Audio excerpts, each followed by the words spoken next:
I guess my mental health journey started quite early on. I was a very unhappy child. I didn't make friends easily. I had undiagnosed dyslexia and ADHD. There were a lot of deaths of very significant people, and I didn't feel I fitted in anywhere. I thought there was something very wrong with me.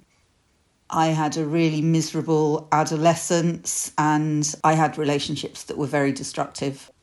I had children early, and then when I was in my late 20s, I'd left my children's father. We were homeless, we were living in bed and breakfast, and I had a psychotic break. There were no thoughts, everything happened in images. I was having hallucinations and hearing voices. I was put on medication, which I found very distressing. It was like there was this tiny, tiny light that was still burning somewhere deep within me. And if I took that medication, there'd be nothing left, it would be gone.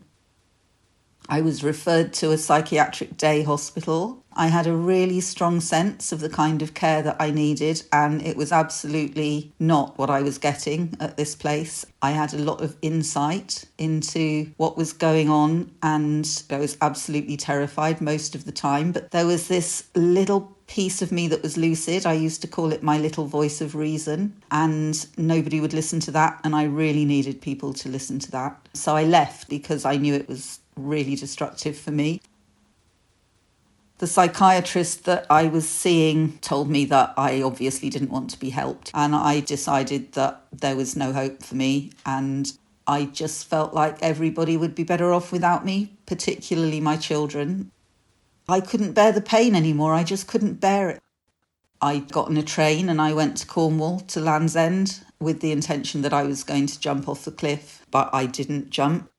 I decided to go back home and ask for help. And then I went back to my same psychiatrist. He was just really unhelpful, unsympathetic.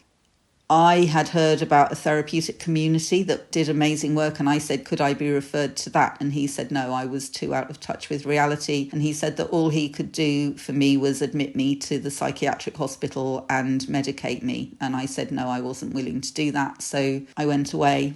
I felt like everybody had written me off. I was never going to get better. I couldn't bear being separated from my children. And the things that he said just kind of ate away at me. So after about 3 days, I went back to the hospital, and the duty psychiatrist was a young woman, and she asked about my story. She listened. She was just really quiet and respectful, and she asked pertinent questions, and she seemed really curious and very compassionate. It was amazing. I just felt like I'd been heard and seen and listened to, and it made such a difference. And then I went back to my GP, who was also very sympathetic, and told her I was interested in the therapeutic community, and she referred me there, and I went there and got amazing treatment. And I began my recovery. I still struggled for a lot of years, but I got better. The turning point was that woman who listened to me, and then going to this place where everybody listened to me.